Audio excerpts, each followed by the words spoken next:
तो पहले तो कई सारे ट्रिगर्स पे भी बातचीत करेंगे और कई सारे ट्रिगर्स के ऊपर बातचीत करने के लिए आज हमारे साथ अमित गोयल सर मौजूद हैं, जो कि को फाउंडर हैं पेज 360 के। अमित सर से एक लंबे अंतराल के बाद आज यहाँ पर मुलाकात हो रही है। वैसे तो कई बार मुलाकात हो चुकी है अलग अलग प्लेटफॉर्म पे, लेकिन यहाँ पर पहली बार हो रही है। अमित सर नमस्कार, स्वागत है कार्यक्रम में। उम्मीद है आप ठीक होंगे, तबीयत वगैरह सब बढ़िया होगी, फेस्टिवल बढ़िया गए होंगे।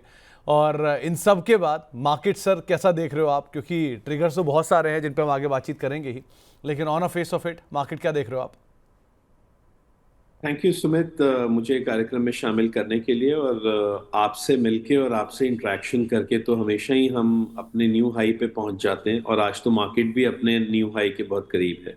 जी, तो अमित सर क्या लग रहा है बाजार, क्योंकि अभी अभी कुछ देर पहले एक बयान आया ट्रम्प साहब का कि इंडिया के साथ डील जो है वो सकारात्मक रहनी चाहिए। हालांकि वो टूर कर रहे हैं चाइना का, जापान का, बाकी एरियाज़ का, लेकिन अभी वो इंडिया को के ऊपर बयान आ रहे हैं। सो कैसे देख रहे हो आप, मार्केट्स क्या रीड कर रहा है बिटवीन द लाइन, इसीलिए नया हाई बना रहा है? I think Sumit, multiple factors हैं जिसके वजह से मार्केट इतना प्रॉमिसिंग रहा है पिछले कुछ दिनों में, और अभी भी बहुत प्रॉमिसिंग लग रहा है। और मल्टीपल फैक्टर्स में जो है वो आई थिंक जो हमारे जो इकोनॉमिक डेटा जो आ रहे हैं इंडिया में पिछले कुछ समय से, चाहे वो आईआईपीज को लेके हों, चाहे इन्फ्लेशन को लेके हों, चाहे जीडीपी को लेके हों, बहुत फेवरेबल रहे हैं। एक बात। दूसरा, जीएसटी जो रिलीफ मिला है उसका जो सबसे बड़ा जो इम्पैक्ट है वो एक्चुअली इस क्वार्टर में होने वाला है। तो इस क्वार्टर के सभी आंकड़े, चाहे वो जीएसटी है, चाहे वो जीडीपी है, चाहे वो ऑटो और कंज्यूमर ड्यूरेबल्स के नंबर्स हैं, और चाहे वो जनवरी में और फरवरी में आने वाले तिमाही रिजल्ट्स हैं, सभी को लेके एक बहुत ऑप्टिमिज्म है। और फिर जो है ये भी अब बहुत क्लियर हो रहा है कि इंडिया और यूएस ट्रेड डील के बहुत पास हैं।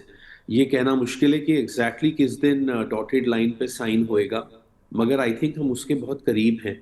और last but not the least Sumit, world market सभी बहुत अच्छे चल रहे हैं, चाहे वो यूएस है, चाहे वो जापान है, चाहे वो इमर्जिंग मार्केट्स हैं, सभी बहुत अच्छे चल रहे हैं। और डॉलर इंडेक्स जो है वो एक रेंज में है, तो कंडीशंस बड़ी कंड्यूसिव हैं सुमित। एंड एक आखिरी बात इसमें मैं और ये कहना चाहूँगा कि जो अक्टूबर टू नवंबर का जो ट्रांजिशन होता है वो हमारे मार्केट्स के लिए 10 में से कम 8 बार जो है बहुत पॉजिटिव होता है, और इस बार भी ऐसा होने जा रहा है। तो आई थिंक ये सारे तमाम फैक्टर्स हैं जिसके वजह से मार्केट्स बहुत अच्छे रहे हैं, और अभी आने वाले कुछ समय के लिए मार्केट्स काफी अच्छे लग रहे हैं। अमित सर, एफआईडीआई का नंबर कल का एक स्ट्रॉन्ग एफआई का नंबर आया। चलिए इसमें एक आंकड़ा जो मतलब इन डिटेल पता चला कि एफआई से अपनी जो एफ&ओ की पोजीशन थी उसकी शायद कैश में डिलीवरी ले ली है, जिसकी वजह से 10,000 11,000 करोड़ रुपए के आसपास की खरीदारी दिखाई पड़ रही है एफआईसी कैश में। ये तो वन ऑफ इवेंट हो सकता है, लेकिन एफआईज का ट्रेंड थोड़ा थोड़ा इंप्रूव हो रहा है। सो इसको आप कैसे रीड कर रहे हो? इसमें कोई डाउट नहीं है कि एफआईआईज की जो सेलिंग है, जो कि काफी फुल इंटेंसिटी से चल रही थी सितंबर तक, वो अक्टूबर और particularly second half of October में जो है वो इंटेंसिटी पहले तो कम हुई, फिर थोड़े थोड़े जो हैं वो बाइंग के फिगर्स आए, फिर जो है वो कल एक काफी अच्छा फिगर आया है। और उनकी जो एफ&ओ में जो शॉर्ट्स चल रहे थे, जो कि बहुत हैवी अमाउंट के शॉर्ट थे, वो शॉर्ट्स भी लगातार कम हुए हैं सुमित। तो अगर आप इंक्रीमेंटली देखें तो एफआईआईज का भी कंट्रीब्यूशन रहा है पिछले 2 हफ्तों की तेजी में, क्योंकि उन्होंने जब अपने शॉर्ट्स कवर किए एफ&ओ में तो उन्होंने नेट में बाइंग की, और अब कल जो है उन्होंने उस शॉर्ट्स के अगेंस्ट डिलीवरी उठाई, तो वो भी उन्होंने बाइंग की। तो आई थिंक एफआईआईज जो हैं वो इंक्रीमेंटली बायर बन चुके हैं, और आने वाले कुछ हफ्तों में मैं समझता हूं कि एफआईआईज बायर बने रहेंगे। ये भी एक बहुत बड़े एक ऑप्टिमिज्म का एक बहुत बड़ा कारण ये भी है सुमित। तो अमित सर, यूएस मार्केट में कई बड़ी कंपनियों के नंबर्स अवेटेड हैं, जिसमें सारे टेक जाइंट्स के नंबर आने वाले हैं, प्लस एनवीडिया कल 5 ट्रिलियन का एक मार्केट कैप का नंबर भी अचीव कर गया। सो जिस तरह के नंबर्स हम देख रहे हैं, ये एप्पल भी $4 ट्रिलियन क्लब में आ गया, एनवीडिया 5 ट्रिलियन आ चुका है और माइक्रोसॉफ्ट के साथ इन्होंने पहुंचा है। तो जिस तरह के वैल्यू हम देख रहे हैं, जिस तरह के नंबर हम देख रहे हैं, आपको लग रहा है ये नंबर कुछ ज़्यादा ही ज़्यादा अच्छी तेज़ी दिखा रहे हैं, कुछ ज़्यादा ही रोजी पिक्चर नहीं हो रही है, कुछ ज़्यादा ही बबल जैसा नहीं बन रहा है? सुमित, मैं आपसे 100% सहमत हूँ। देखिए, मेरा ये मानना रहा है कि ये जो फाइनली ये जो तेजी है ये बबल ही बन रही है। चाहे वो यूएस है, चाहे वो जापान है और चाहे वो इवन इंडिया है, ये हम बन तो बबल ही रहे हैं। बिकॉज इस बार ये जो बबल जो बन रहा है ये 2001 से बहुत बड़ा है। और इसमें जो है 2001 के भी एलिमेंट्स हैं और 2007-8 के भी एलिमेंट्स हैं, माइनस द बैंकिंग क्राइसिस। हमें कोई बैंकिंग क्राइसिस तो नहीं लिखता है, लग रहा है कि इस बार बनेगा, मगर मुझे लगता है कि बहुत बड़ा टेक में जो है एक ब्लो अप होएगा। क्योंकि जो एआई को लेके जो ये सब चीजें हो रही हैं ये सब नॉन सस्टेनेबल है। मगर मुझे लगता है कि अभी मार्केट के पास थोड़ा सा रनवे है तेजी करने के लिए, और मगर फाइनली ये बबल पॉप होना है और मुझे लगता है 2026 में जो है ये बबल पॉप होना ही होना है, सुमित।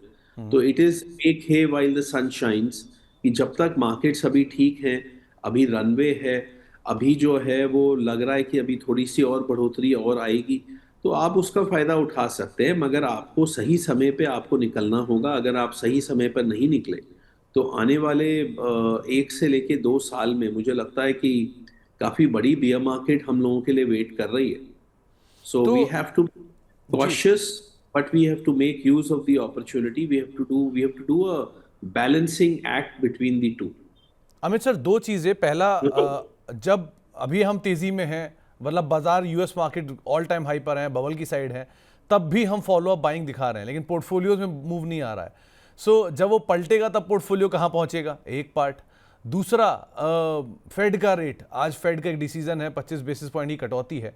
ये अनुमान है क्या आपको कि ये कटेगा, या इसके बाद क्या सिचुएशन बनेगी कि buy on rumour sell on news हो जाएगा? देखिए सुमित, फेड की आज जो है वो रेट कट आने की पूरी पूरी संभावनाएं हैं। आई थिंक जो मैंने लास्ट जो प्रोबेबिलिटी चेक की थी तो it is as high as 98%। तो फेड कभी भी जब इतनी हाई प्रोबेबिलिटी होती है तो फेड कभी भी सरप्राइज नहीं करता है। तो पहली बात, आज फेड का रेट कट आ रहा है, नंबर एक। नंबर दो, ये 25 बेसिस पॉइंट का ही होएगा, 50 का होने की कोई संभावना नहीं है। ये तो एक बात हो गई। मगर रेट कट के अलावा सुमित, जो इस टाइम जो सबसे इम्पोर्टेंट जो फैक्टर है आज की फेड मीटिंग में, वो क्वांटिटेटिव टाइटनिंग को लेके है। क्योंकि जिस तरीके से यूएस में लिक्विडिटी बहुत टाइट हो गई है और जो एसओएफआर रेट्स हैं वो फेड के जो फंड रेट्स के ऊपर जाने लग गए हैं, तो ये एक बहुत क्लियर सिग्नल है कि फेड की यूएस में बैंकिंग लिक्विडिटी टाइट है। तो अगर इसके रिस्पॉन्स में फेड ने क्वांटिटेटिव टाइटनिंग को उन्होंने जो है वो कम कर दिया या बंद कर दिया, तो ये मार्केट के लिए एक बहुत बड़ा फैक्टर होगा ऊपर जाने के लिए। So we have to wait for that. Fed का रेट कट तो होना ही होना है आज, उसमें कोई ज्यादा शक की गुंजाइश नहीं है। अच्छा, उसके अलावा जैसा कि अभी आपने कहा, Microsoft, Apple, alphabet, Meta and एक और मैं मिस कर रहा हूँ नाम, ये जी पांचों नामों के रिजल्ट्स जो हैं, end of course so Apple, Meta, Microsoft, amazon and alphabet, तो जी ये सभी नामों के जो रिजल्ट्स हैं ये आज और कल में हैं। उनको उनको लेके भी बहुत एक्साइटमेंट है। और कल जो एनवीडिया ने जो किया, उन्होंने बहुत सारी डील्स अनाउंस की हैं, और जेंसन हुआंग ने जो है ये क्लियरली बोला कि भाई उनके हिसाब से कोई ये बबल नहीं है, and this looks to be a very sustainable kind of a thing. तो इस बयान से भी मार्केट्स जो हैं वो काफ़ी जो हैं वो मार्केट्स बहुत स्ट्रांग हो गई, और उसका आज इफेक्ट जो है एशिया में भी आज आपको दिख रहा है। सो कुल मिलाकर Sumit, I think it's the last phase of this massive rally, और ये रैली अभी चल रही है और अभी कुछ समय तक और चलेगी। और मैं समझता हूँ कि नैस्डैक, एस&पी, इंडियन निफ्टी ये सभी बढ़ेंगे और हमें इसमें ही जो है प्रॉफिट बुक करके निकलना है। Last but not the least Sumit, आपने जो एक बहुत इंपॉर्टेंट पॉइंट रेज किया, स्मॉल कैप और मिड कैप में जो है बहुत तेजी नहीं आ रही है, उस स्पेस पे मैं बिल्कुल भी बुलिश नहीं हूँ सुमित, क्योंकि वहां पे एक तो वैल्यूएशंस बहुत ज्यादा हाई है और दूसरा जब ये last phase of the rally होते हैं तो अक्सर there is a flight towards best quality. तो आप देख रहे हैं रिलायंस का शेयर बढ़ रहा है, आप देख रहे हैं कि प्राइवेट बैंक्स बढ़ रहे हैं, तो ऑटो सेक्टर बहुत अच्छा रहा है। So Sumit, I am very clear in my mind कि this is a rally which is being led by large caps. Mid cap और स्मॉल कैप इसमें जो है वो बहुत ज़्यादा प्रोमिनेंट नहीं होंगे, लार्ज कैप्स की रैली है और इसी में जो है आपको बुलिश भी होना है, इसी में आपको सही मौके पे प्रॉफिट बना के निकल भी जाना है।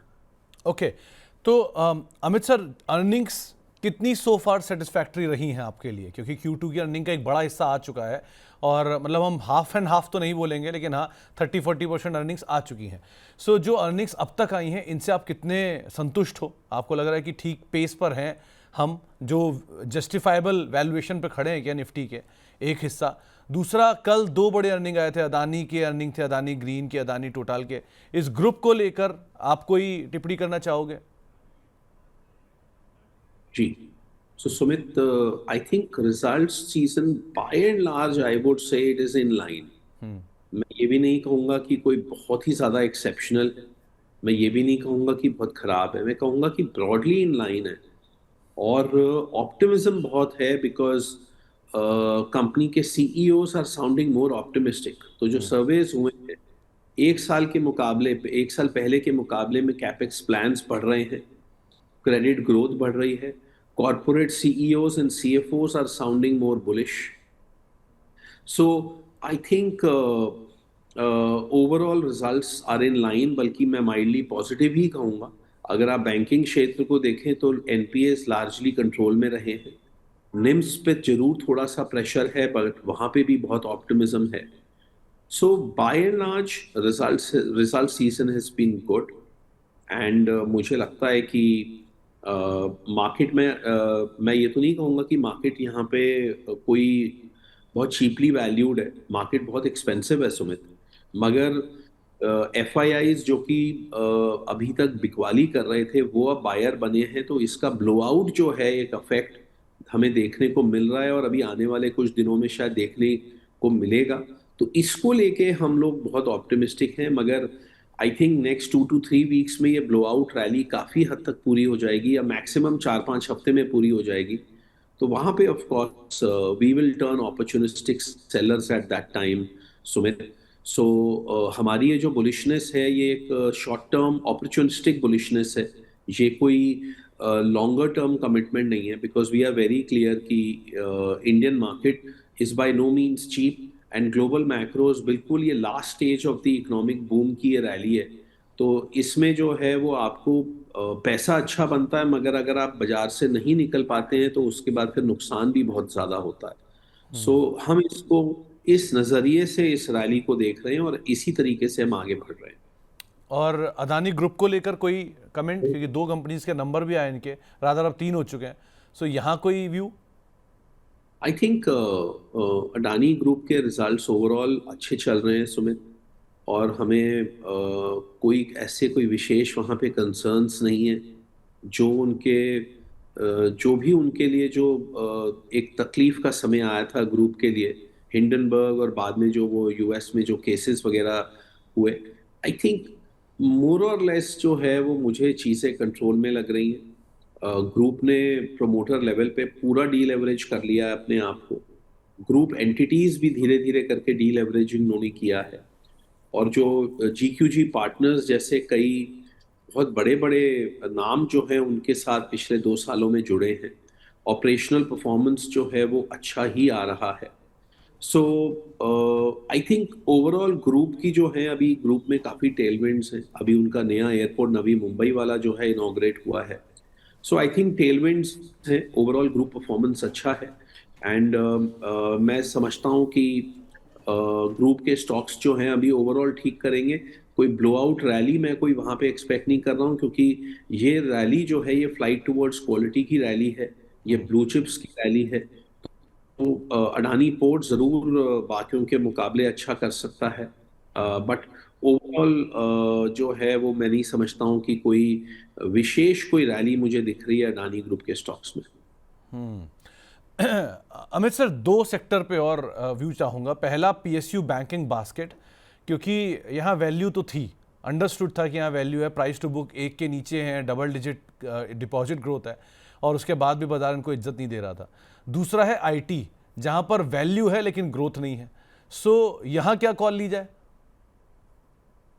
देखिए, जहां तक पीएसयू बैंक्स का सवाल है तो broadly I would say things are positive, and NPS cycle अभी प्रॉपर, अगली वाली जो एनपीएस साइकिल जो शुरू होनी है वो अभी तक शुरू नहीं हुई है। एंड गवर्नमेंट डेफिनेटली बैंक्स को जो है वो सपोर्ट कर रहा है। लेटेस्ट जो आरबीआई पॉलिसी आई है उसमें बैंक्स के लिए उन्होंने काफ़ी ओपन अप किया है, उनके लिए रिस्ट्रिक्शंस कम की हैं। जाहिर है उसका फ़ायदा पीएसयू बैंक्स को भी होगा। एंड पीएसयू बैंक्स में कंसोलिडेशन होने की उम्मीद है, न्यू फंड्स आने की उम्मीद है, एफआईआई लिमिट्स भी बढ़ने की उम्मीद है। तो आई थिंक ये सारे टेलविंड्स रहे हैं पीएसयू बैंक्स के लिए, और मैं समझता हूँ कि सेक्टर जो है ये अच्छा लग रहा है। और कल भी काफ़ी अच्छा परफॉर्मेंस आया था पीएसयू बैंक्स का, और अभी मुझे नवंबर का महीना भी पीएसयू बैंक्स के लिए अच्छा लग रहा है सुमित। एंड आपने दूसरा सवाल जो है, वो आईटी पे पूछा था। हाँ जी, आईटी पे, जहाँ पर वैल्यू तो आईटी, है लेकिन ग्रोथ नहीं है। नहीं तो आईटी पे जो है वो आई थिंक एक रैली तो बन सकती है सुमित, बिकॉज एफआईआईज अगर बुलिश हुए तो कुछ पैसा तो जो है आईटी स्टॉक्स में भी जाएगा। मगर कोई लॉन्गर टर्म तो खैर मुझे काफ़ी पेसिमिज्म दिखता है आईटी स्टॉक्स में, बिकॉज क्लियरली जो है उनका बिजनेस मॉडल जो है वो अंडर थ्रेट है because of AI. So my sense is कि IT is not a great long term story any मोर।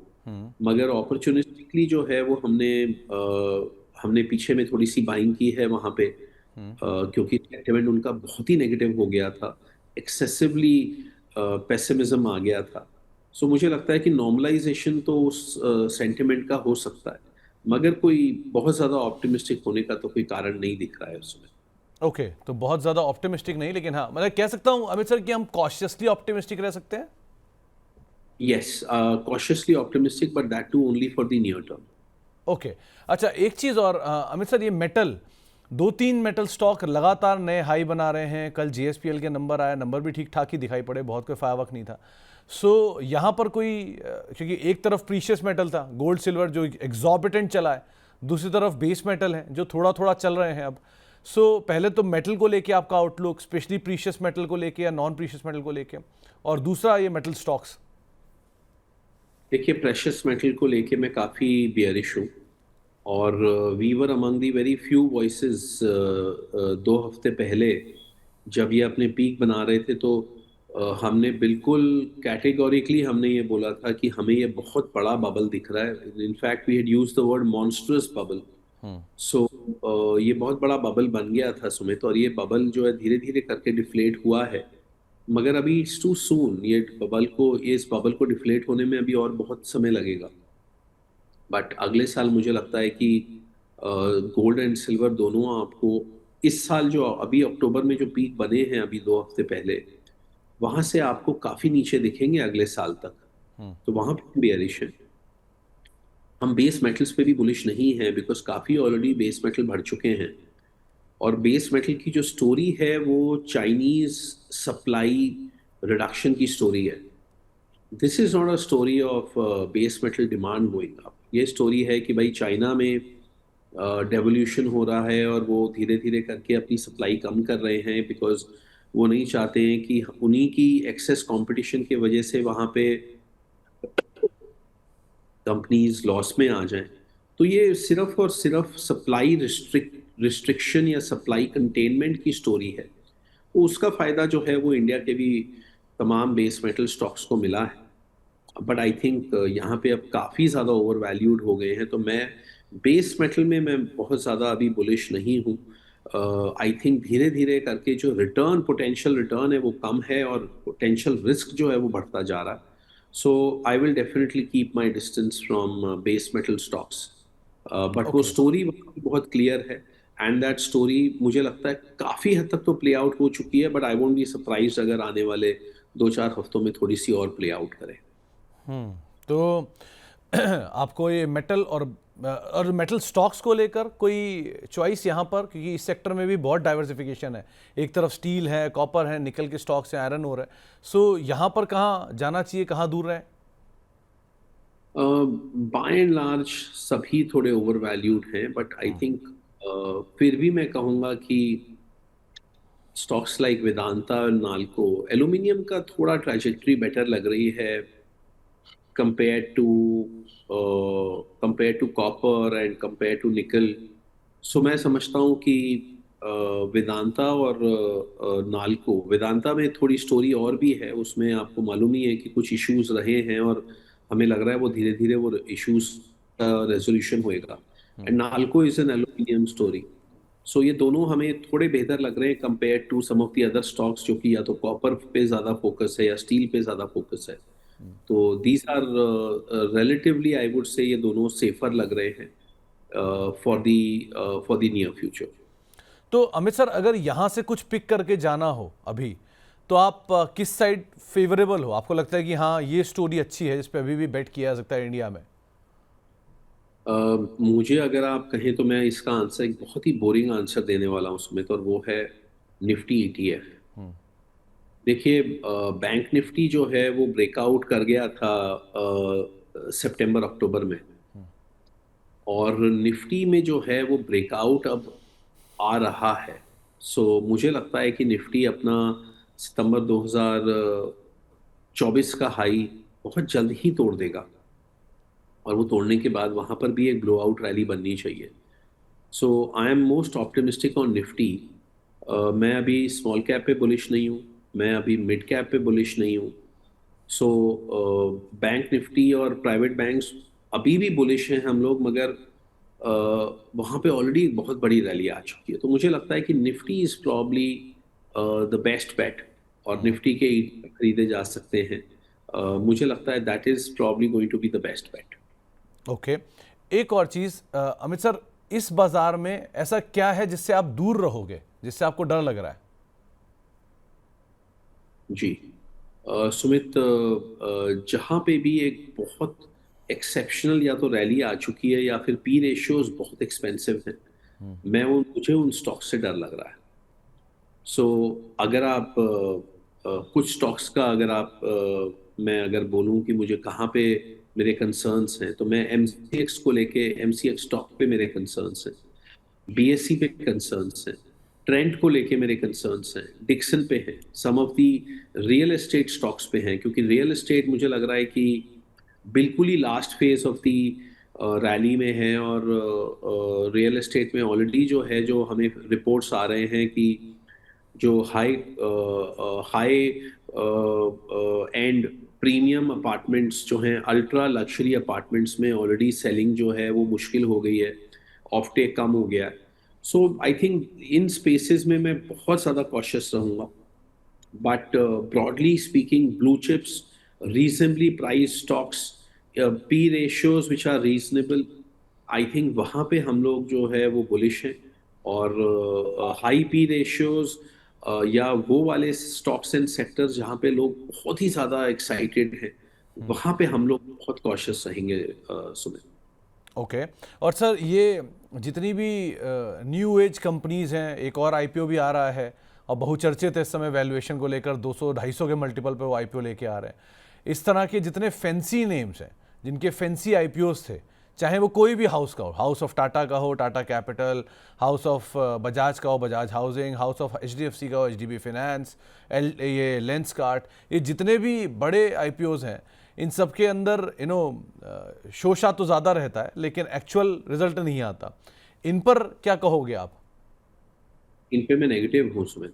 जो भी स्टॉक्स में लोग बहुत ज़्यादा एक्साइटेड हैं, जहाँ पे पी रेशियोज ऑब्नॉक्शियसली हाई हैं, मैं वहाँ पे बिल्कुल भी पॉजिटिव नहीं हूँ, because we are in the very last phases. We are in a very last stages of a massive bull run जो कि 5.5 साल पहले शुरू हुआ था. तो आई am very clear in my mind कि आपको इस टाइम वही चीज़ खरीदनी है जो कि आप नियर टर्म में प्रॉफिट बुक करके निकल सके. जिस चीज़ में भी प्रॉफिट आपको 6 महीने या साल या 2 साल या 3 साल बाद आना है, वो चीज़ जो है अभी खरीदना बिल्कुल भी एडवाइजेबल नहीं है. और ये 100, 150, 200, 250 वाले पी रेशियो के स्टॉक्स जो हैं वो हमें समझ में नहीं आते हैं, Sumit. I don't think the economic conditions and the this stage of this rally is conducive for these kind of stocks. तो मैं वहां से बिल्कुल दूर रहना चाहूंगा. तो अमित सर, जहां पर पीई महंगे हैं वहां पर पीई जी सस्ता है क्योंकि ग्रोथ उनको सपोर्ट कर रही है. लेकिन कब तक सपोर्ट करेगी ये समझना मुश्किल हो रहा है कि अगर मान लीजिए इटर्नल है या जोमेटो है जहां पर लॉस था या फिर नंबर्स प्रॉफिट में आए और महंगा वैल्यूएशन है लेकिन उसकी पीईजी सपोर्टिव है, सोफार बाजार उसी को बाय किए जा रहा है. कब जाके वो ग्रोथ वहाँ आनी मतलब स्टेबल हो जाएगी और वहाँ से वापस घूमना शुरू हो जाएगा, ये पार्ट को आप कैसे एसेस करोगे? आई थिंक ये सब ऑलरेडी हो रहा है. अगर आप टर्नल की बात करें तो आपको हम सभी को मालूम है कि एटर्नल का स्टॉक जो है वो ऑलमोस्ट 370 तक चला गया था, मगर अभी वो 335 के रेंज में है, बल्कि उससे भी थोड़ा कम है. तो मुझे लगता है वो जो चीज़ आप कह रहे हैं सुमित, वो ऑलरेडी होनी शुरू हो गई है. अगर आप इस तरीके के बहुत सारे स्टॉक्स पे अगर आप नज़र घुमा के देखें तो आपको दिखेगा कि जो पीक ऑप्टिमिज्म है वो कहीं ना कहीं अब शायद नहीं दिख रहा है. सो ये चीज़ ऑलरेडी हो रही है, क्योंकि देखिए मार्केट फॉरवर्ड लुकिंग होता है. तो अगर ग्रोथ जो है आने वाले 3 क्वार्टर्स में या 4 क्वार्टर्स में ग्रोथ में प्लेटो आने वाला है, तो मार्केट उसका अभी ही जो है मार्केट में उसका आपको पैटर्न जो है वो आपको दिख जाएगा, क्योंकि मार्केट चलता है थर्ड या फोर्थ डेल्टा पे. जब मार्केट को थर्ड या फोर्थ डेल्टा नेगेटिव आते दिखने लगते हैं तो मार्केट वेट नहीं करता है कि आपकी टॉप लाइन की ग्रोथ कम होएगी. अगर वो रेट ऑफ ग्रोथ कम होनी शुरू हो गई है तो मार्केट वहीं पे जो है वो एक्ट करता है. तो इसलिए सुमित वो चीज़ ऑलरेडी हो रही है मार्केट में, और मैं समझता हूँ आने वाले कई क्वार्टर्स में इनमें से कई कंपनीज के जो ग्रोथ हैं वो थोड़े प्लेटो करने लगेंगे. तो उनके जो पीईजी हैं वो रेशियोज जो हैं बहुत अनफेवरेबल लगने लगेंगे, उनके पी रेशियोज बहुत एक्सपेंसिव लगने लगेंगे और वो स्टॉक्स डाउनग्रेड हो जाएंगे. तो वो एक्शन ऑलरेडी शुरू हो गया है और मुझे लगता है अभी वो एक्शन ही चलना है आने वाले कुछ महीनों में. आप ये तमाम स्टॉक्स, मैं 100% तो नहीं कहूंगा, मगर इसमें से 80 to 90% स्टॉक्स में आपको पीक होते हुए दिखेगी और पीक लगने के बाद 10-20% की करेक्शन होते हुए दिखेगी. ओके, चलिए अमित सर, बहुत बहुत शुक्रिया आज हमारे साथ जुड़ने के लिए और बातचीत करने के लिए. हर बार की तरह बहुत अच्छा लगा आपसे बातचीत करके. तबीयत का ख्याल रखिए, मौसम बदल रहा है दिल्ली में, और बाकी आप लोगों से हम मुलाकात आगे भी हम करते रहेंगे और कोई ऑन स्क्रीन ऑफ स्क्रीन मिलते ही रहेंगे, आपसे बातचीत करते रहेंगे. बहुत बहुत शुक्रिया सर हर बार की तरह हमारे साथ जुड़ने के लिए और बातचीत करने के लिए. अब चलते हैं हमारे दूसरे जानकार के पास. हमारे साथ अब बातचीत करने के लिए प्रदीप हल्दर सर मौजूद हैं जिनसे हम बातचीत करेंगे मार्केट्स को लेकर. प्रदीप सर नमस्कार, स्वागत है कार्यक्रम में. कुछ अलग लग रहा है प्रदीप सर, कुछ लुक चेंज किया है क्या? नहीं सर, थोड़ा लाइटिंग का चेंजेस हुआ है तो इसलिए. बढ़िया, मतलब ज़्यादा ही शाइन हो रही है चेहरे पर, तो इसलिए मुझे लगा कि कुछ लुक चेंज किया होगा. खैर, अच्छे लग रहे हो जो भी है, लाइटिंग जैसे भी की है, लेकिन अच्छे लग रहे हो. ये ऑल टाइम हाई का असर तो नहीं है ना, बाजार नया हाई बना रहा है तो चलो चेहरे पे चमक आ गई, ऐसा कुछ? नहीं सर, उस वजह से नहीं है. एक्चुअली थोड़ा लोकेशन मैंने चेंज किया है तो इस वजह से थोड़ा लाइटिंग चेंज हुआ है. चलो बहुत बढ़िया. कैसा लग रहा है मार्केट प्रदीप सर?